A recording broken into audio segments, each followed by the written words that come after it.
Hello. तो आज हम लोग डिस्कस करने वाले हैं दूसरी एंटीबॉडी को, जो कि है हमारी आईजीजी एंटीबॉडीज। और इसमें हम पढ़ने क्या क्या वाले हैं कि ये जो आईजीजी एंटीबॉडीज होती हैं ये भी क्या आईजीएम एंटीबॉडीज की तरह डेकावेलेंट फॉर्म ले लेती हैं या फिर ये बायवेलेंट फॉर्म में ही प्रेजेंट होती हैं।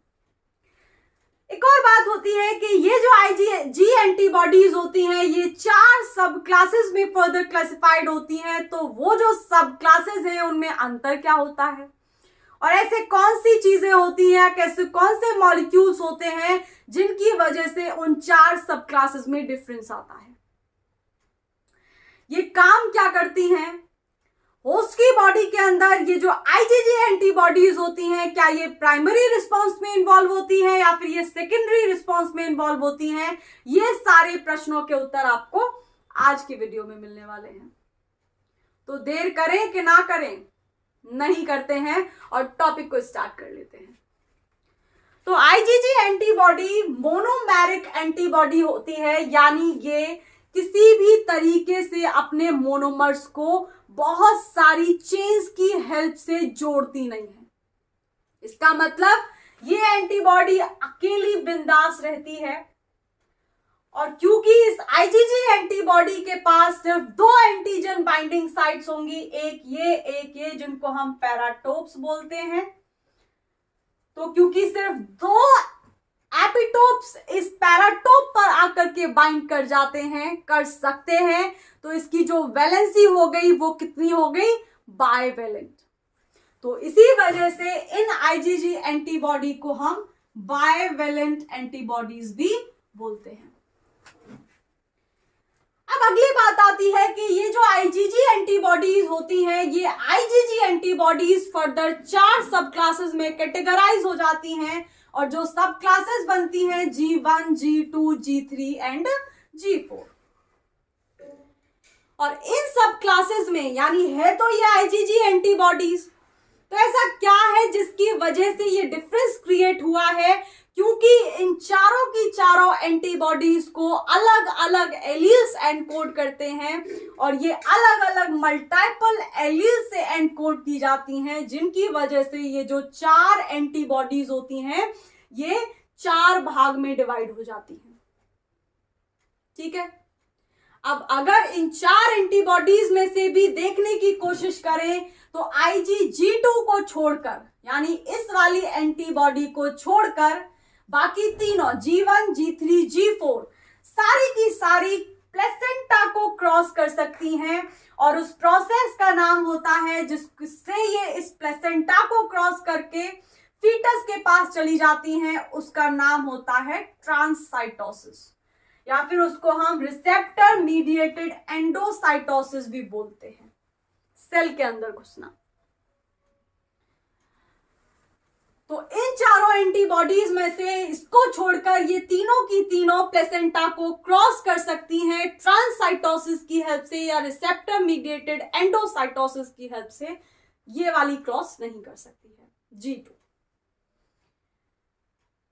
और एक और बात, एक और डिफरेंस अगर हम समझने की कोशिश करें इन आईजीजी एंटीबॉडीज में और आईजीएम एंटीबॉडीज के अंदर, तो हम लोगों ने क्या देखा था कि जो आईजीएम एंटीबॉडीज होती हैं, क्योंकि उसमें आईजीएम मोनोमर 5 एक साथ जुड़ जाते हैं with the help of J chain, तो वो एक बहुत बड़ा मॉलिक्यूल बन जाता है, लगभग 9500 किलोडाल्टन का, जिसकी वजह से वो जो मॉलिक्यूल होता है वो टिश्यूज को क्रॉस नहीं कर सकता।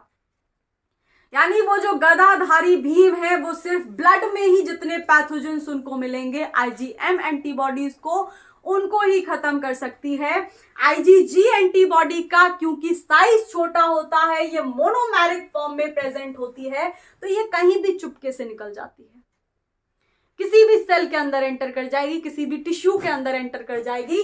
तो अगली बात वही लिखी हुई है, क्योंकि ये मोनोमेरिक फॉर्म में प्रेजेंट होती है, सिंगल होती है, बायवेलेंट होती है, इसी वजह से ये रैपिडली टिश्यूज के अंदर डिफ्यूज हो जाती है, क्योंकि इसका साइज छोटा है और आईजीएम एंटीबॉडी का साइज बड़ा हो गया था। 5 मोनोमर जुड़ गए थे जे चेन की हेल्प से, डाइसल्फाइड बॉन्ड्स की हेल्प से। तो इतनी बात समझ में आई। अब ऊपर एक और चीज लिखी गई है, सेकंड पॉइंट हम लोग छोड़ के आ गए हैं, वो मैंने जानबूझ के छोड़ा था ताकि अब हम बोर्ड पे थोड़ी सी जगह बना सकें। तो जो समझ लिए हैं उनको कर दो रफा दफा, वो कर दो रफा दफा। इतनी चीजें हम लोगों ने समझ ली। अब समझेंगे भैया सेकंड पॉइंट को, तो समझो।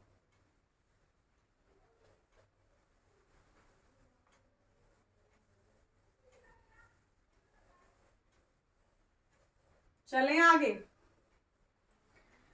सेकेंड पॉइंट लिखा हुआ है कि ये जो आईजीजी एंटीबॉडी होती है, ये मेन एंटीबॉडी होती है अगर हम सेकेंडरी इम्यून रिस्पांस की बात करें होस्ट के अंदर। अब पहली बात तो आ रही होगी कि सेकेंडरी इम्यून रिस्पांस क्या होता है, जिसमें सबसे पहले आईजीजी एंटीबॉडी बनती है। वैसे हम लोग ये आईजीएम में भी डिस्कस कर चुके हैं, क्योंकि आईजीएम एंटीबॉडी पहली एंटीबॉडी होती है जो प्राइमरी रिस्पांस के दौरान होस्ट की बॉडी में बनती है। और जब सेकेंडरी रिस्पांस जनरेट होगा, यानी सेकेंडरी रिस्पांस क्या, पहले वो देखो, उसके बाद आगे बात करेंगे।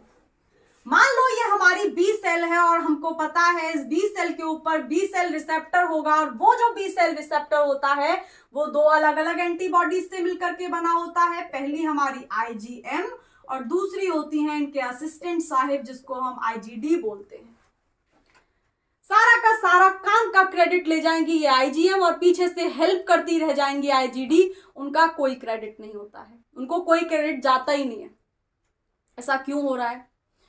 क्योंकि बी सेल के ऊपर ये जो बी सेल रिसेप्टर को बना तो ये दो एंटीबॉडीज रही हैं, आईजीएम आईजीडी, लेकिन एंटीजन यानी उस फॉरेन मॉलिक्यूल को जो होस्ट की बॉडी में एंटर हो गया है, उसको पकड़ने का काम सिर्फ ये आईजीएम एंटीबॉडी की ये जो साइट्स होंगी यानी पैराटोप्स होंगे, ये करते हैं।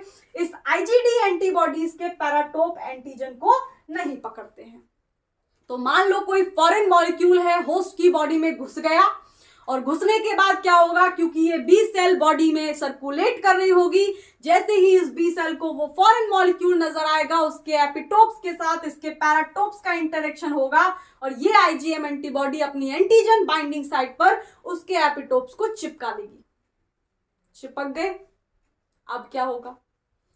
तो चिपकने के बाद ये जो आईजीएम है, इसकी क्योंकि पूंछ छोटी होती है, साइटोसोलिक टेल छोटी होती है इस बी सेल रिसेप्टर की, लिखना चाहो लिख लो, शॉर्ट साइटोसोलिक टेल।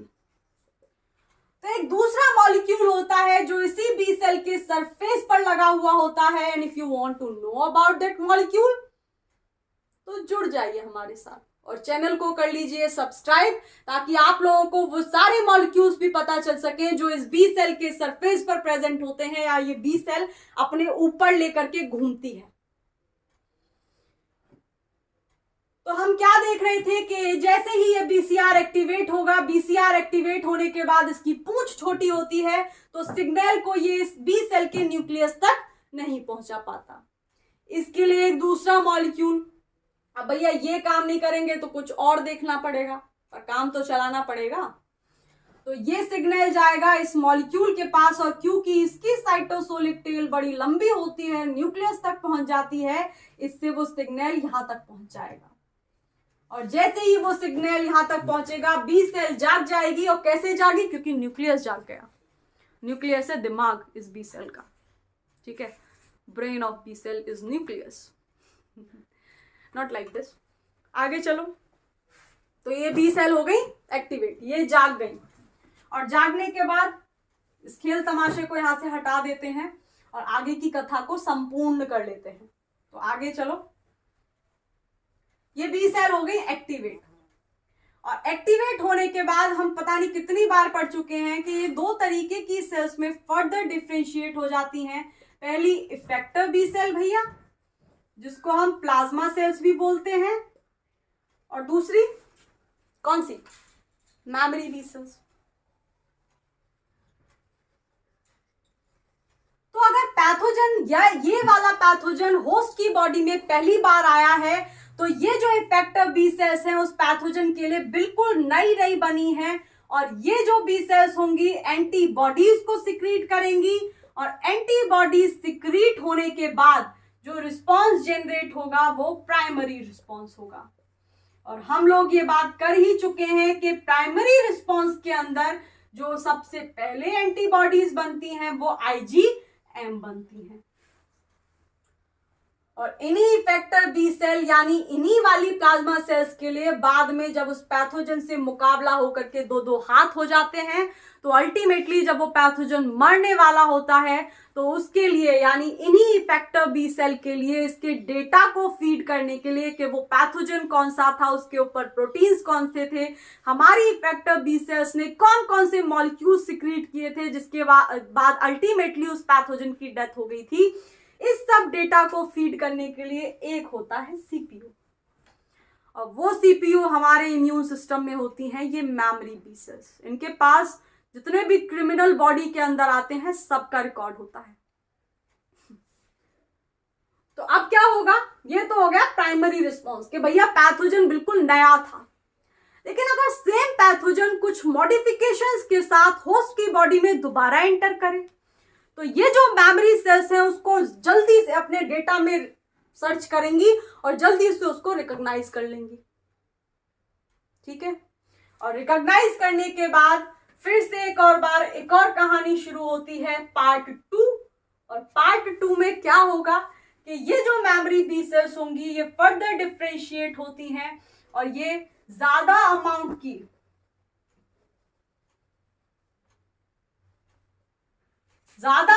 की इफेक्टर बी सेल्स यानी प्लाज्मा सेल्स को सिक्रीट कर देती हैं। और ये जो दोबारा दूसरे केस में इफेक्टर बी सेल्स और प्लाज्मा सेल्स बनी हैं, ये जो सबसे पहले एंटीबॉडीज को सिक्रीट करेंगी वो एंटीबॉडीज होती हैं हमारी आईजीजी। तो अंतर समझ में आया होगा। और इस रिस्पॉन्स को अगर सेम पैथोजन होस्ट के बॉडी के अंदर दोबारा एंटर होता है तो उस रिस्पॉन्स को नाम दिया जाता है क्या, कमेंट में बताना। Secondary response. बताने का मौका ही नहीं मिलेगा, मैं ही बता दूंगी पहले। Secondary response. अब भैया ये वाली मेमोरी सेल्स तो काम नहीं करेंगी उन मॉडिफिकेशंस के लिए क्योंकि इसके पास तो डेटा ही नहीं है ना।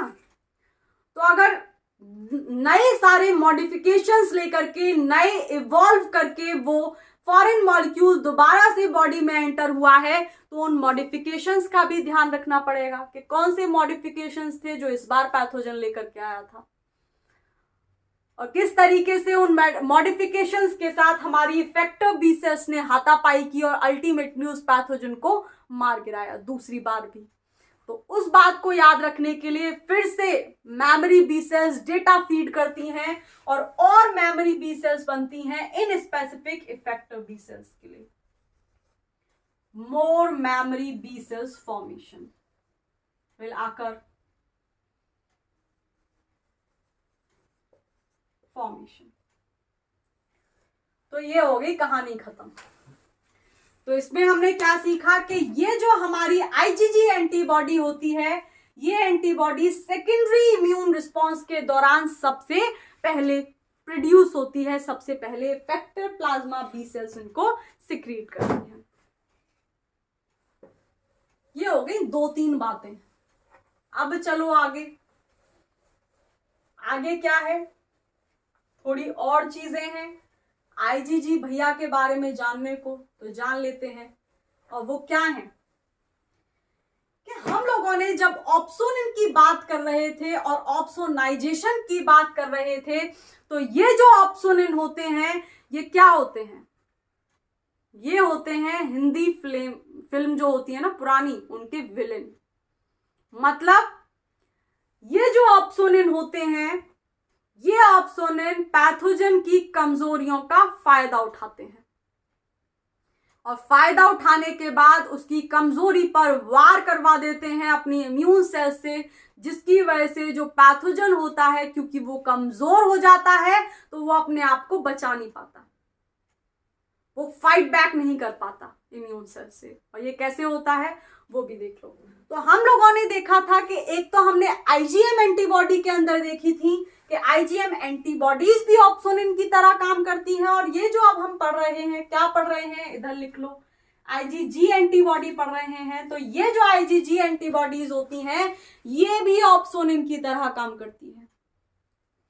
और ऑप्सोनिन की तरह काम जहां पर होगा वहां पर एंड में एडीसीसी भी होता है। और ये क्या होता है देख लो इधर। मान लो होस्ट की बॉडी में एक फॉरेन मॉलिक्यूल एंटर कर गया और जैसे ही वो फॉरेन मॉलिक्यूल होस्ट की बॉडी में एंटर करेगा तो उसे होस्ट की बॉडी के अंदर बहुत सारे सिक्रीटेड प्रोटीन्स मिलते हैं जिनमें आईजीएम और आईजीजी एंटीबॉडीज होती हैं। तो मान लो ये हमारी आईजीजी एंटीबॉडी ब्लड के अंदर बिंदास मोनोमेरिक फॉर्म में घूम रही है। ये है आईजीजी, ठीक है, मोनोमेरिक है, सिंगल है। तो ये आईजीजी एंटीबॉडी ब्लड में घूम रही है, प्लाज्मा के अंदर घूम रही है। और कोई फॉरेन मॉलिक्यूल जैसे ही इसको दिखाई देगा वैसे ही इसके जो पैराटोप्स हैं, ये ताले जो लगे हुए हैं, उस एंटीजन के मॉलिक्यूल के ऊपर जो एपिटोप्स होंगे, ये पूरे के पूरे एंटीजन के प्रोटीन को ये आईजीजी एंटीबॉडीज रिकॉग्नाइज नहीं कर पाती। तो कुछ साइट्स होती हैं जिनको ये आईजीजी एंटीबॉडीज के जो पैराटोप्स हैं, अब तो पता चल गए होंगे, epitope, paratope, monovalent, multivalent, polyvalent, ये वेलेंट, वो वेलेंट। तो देखो इधर क्या हो रहा है, वो ये रहा है कि ये एंटीजन भाई साहब हैं और इस एंटीजन भाई साहब के पास बहुत सारे एपिटोप्स हैं, मतलब बहुत सारी ताली हैं। और ये जो हमारी आईजीजी एंटीबॉडी है ये पैराटोप यानी ताला लेकर के घूम रही है। तो जो भी ताली इस ताले के साथ मैच हो जाएगी वही एपिटोप इस पैराटोप के साथ चिपक जाएगा, बाइंड हो जाएगा, मतलब एंटीजन के एपिटोप को पकड़ लिया।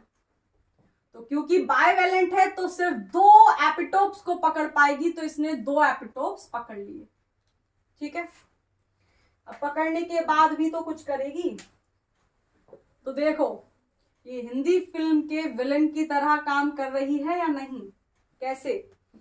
ये बेचारा एंटीजन अभी अभी बॉडी के अंदर घुसा था, इसने देखा भी नहीं कि मैं होस्ट को कैसे हराऊं, कौन कौन से मॉलिक्यूल्स हैं या फिर क्या करूं कि यहाँ पे मल्टीप्लाई कर लूं। और इतने में ही इस आईजीजी एंटीबॉडी ने इसके एपिटोप्स यानी इसकी कमजोरी को पकड़ करके चिपका लिया और जकड़ लिया। तो ये जो आईजीजी एंटीबॉडी है यहाँ पर विलन की तरह काम कर रही है, यानी यहाँ पर ऑप्सोनिन की तरह काम कर रही है। और केवल ये आईजीजी एंटीबॉडी ऐसा नहीं करती, ये दूसरी, ये भी शरारती है, ये भी करती है ऐसा, आईजीएम। अब क्या होगा, अभी कहानी यहाँ खत्म नहीं हुई, कहानी आगे शुरू होने वाली है। अभी तो नाटक शुरू हुआ है। तो नाटक का अगला पार्ट होता है जिसमें ये जो आईजीजी एंटीबॉडी है, अब ये तो पता चल गया होगा कि ये वाला रीजन क्या कहलाता है, ये हैवी चेन वाला, इसको हम बोलते हैं एफसी रीजन। तो इस एंटीबॉडी के एफसी रीजन के लिए एफिनिटी होगी इम्यून सेल के सरफेस पर प्रेजेंट रिसेप्टर के पास। मान लो ये इम्यून सेल है, मैक्रोफेज मान लो, तो ये है हमारी कोई इम्यून सेल, ठीक है, ठीक है, ठीक है, आगे देखो, ये इम्यून सेल है, इसके सरफेस पर रिसेप्टर प्रेजेंट है। किसके लिए रिसेप्टर प्रेजेंट है, कौन से ताले हैं, ये इस चाबी वाले ताले हैं, इस एफसी वाले रीजन वाले ताले हैं। तो अब क्या करेगी, और वो रिसेप्टर कौन से होते हैं आईजीजी एंटीबॉडी के लिए, वो 3 रिसेप्टर्स होते हैं। देखो इधर कहाँ हैं, ये रहे, CD16, CD32, CD64, इनके अलग नाम, एक और नाम यहाँ पे दिए हुए हैं, FC gamma R third, FC gamma R second, FC gamma R first. तो ये रिसेप्टर प्रेजेंट हैं यहाँ पे। CD16 हो सकता है, CD32 हो सकता है, CD64 हो सकता है। तो ये हमारा जो FC रीजन है, ये वाली जो एंटीबॉडी है अपने FC रीजन यानी पूंछ को लेकर के भागेगी इस इम्यून सेल के रिसेप्टर के पास। और जैसे ही पहुंचेगी वैसे ही ये ताली है, ये ताला है, दोनों का पता तो है कि इसकी एफिनिटी इसके साथ थी, ये इसके अंदर डेड बोल्ट के अंदर लगाएंगे और ताला खुल जाएगा। और जैसे ही ताला खुलेगा क्या होगा, कहानी का तीसरा भाग। तो ये एंटीबॉडी भागी इधर, लेकिन इसके पास वो बेचारा एंटीजन जो इन लोगों ने पकड़ा हुआ है वो भी है। तो अब क्या करेगी, एंटीजन के मॉलिक्यूल के साथ साथ इस एंटीबॉडी को भी अपनी काल कोठरी में ये इम्यून सेल, और काल कोठरी क्या, लाइसोसोम, लाइसोसोम के अंदर घुसा देगी। तो क्योंकि एंटीजन के साथ ये एंटीबॉडी भी लाइसोसोम के अंदर गई है, तो इस एंडोसाइटोसिस को एंडोसाइटोसिस ना बोल के हम एडीसीसी नाम देते हैं, और इसको अगर पूरा नाम देखें तो antibody dependent cell cytotoxicity, dependent cell cytotoxicity. अब क्या होगा, क्योंकि हमको पता है ये इम्यून सेल की काल कोठरी यानी लाइसोसोम के अंदर बहुत सारे हाइड्रोलिटिक एंजाइम्स होते हैं। कौन कौन से, ग्लाइकोसाइडेज, लाइपेज, प्रोटीएज, और क्योंकि इसका पीएच भी एसिडिक होता है तो ये जो बेचारा प्रोटीन का मॉलिक्यूल था इसको जकड़े ही रहने दिया और ये बेचारा कुछ नहीं कर पाया, और इम्यून सेल ने देखते ही देखते इसका कचूमर बना दिया। इसमें हो गई कहानी खत्म। तो ये दो पॉइंट समझ में आए कि ये जो आईजीजी एंटीबॉडी होती है ये ऑप्सोनिन की तरह भी काम करती है, और अकेली ये इस खुराफाती को नहीं करती, आईजीएम एंटीबॉडी भी ऐसा करती है। दूसरा, इसी कहानी का दूसरा पार्ट ये है कि यहां पर एक और प्रोसेस होता है जिसको एंटीबॉडी डिपेंडेंट सेल साइटोटॉक्सिसिटी बोला जाता है, और इस एंटीबॉडी डिपेंडेंट सेल साइटोटॉक्सिसिटी को होने के लिए इस एफसी रीजन के लिए रिसेप्टर्स प्रेजेंट होने चाहिए सेल के ऊपर, और वो रिसेप्टर्स ये चार है, तीन होते हैं। अब आगे दो चीज और लिखी गई हैं कि हमने देखा था कि IgG2 को छोड़कर बाकी तीनों सब क्लासेस प्लेसेंटा को क्रॉस कर लेती हैं, तो जैसे ही प्लेसेंटा को क्रॉस करेंगी वैसे ही वो फीटस के पास भी पहुंच जाती हैं, और मदर का जो मिल्क होता है उसमें भी ये हमारी IgG एंटीबॉडी पाई जाती है। और अगर आगे देखें, इसके बारे में थोड़ा और जाने, तो हाइपर सेंसिटिविटी भी, ये जो IgG एंटीबॉडी होती है या हाइपर सेंसिटिविटी में भी इन्वॉल्व होती है। हाइपर सेंसिटिविटी क्या होती है इस बारे में हम लोग बाद में बात करेंगे, लास्ट टॉपिक होगा या फिर सेकंड लास्ट होगा तो उसमें हम लोग बात करेंगे। हाइपर सेंसिटिविटी 4 तरीके की होती हैं, पहली, दूसरी, तीसरी, चौथी। तो ये जो हमारी IgG एंटीबॉडीज होती हैं ये टाइप 1 और टाइप 2 में इन्वॉल्व होती हैं। और ये होती क्या है ये जानने के लिए चैनल को सब्सक्राइब करना ना भूलें, घंटी बजाना ना भूलें ताकि अपडेट आप लोगों के पास आ जाए। And if your friends are preparing for the same exam जिसके लिए आप ये देख रहे हैं, then share the videos to your friends as well, ताकि वो लोग भी हमारे साथ रोचक तरीके से पढ़ सकें। तो इसी के साथ बाय।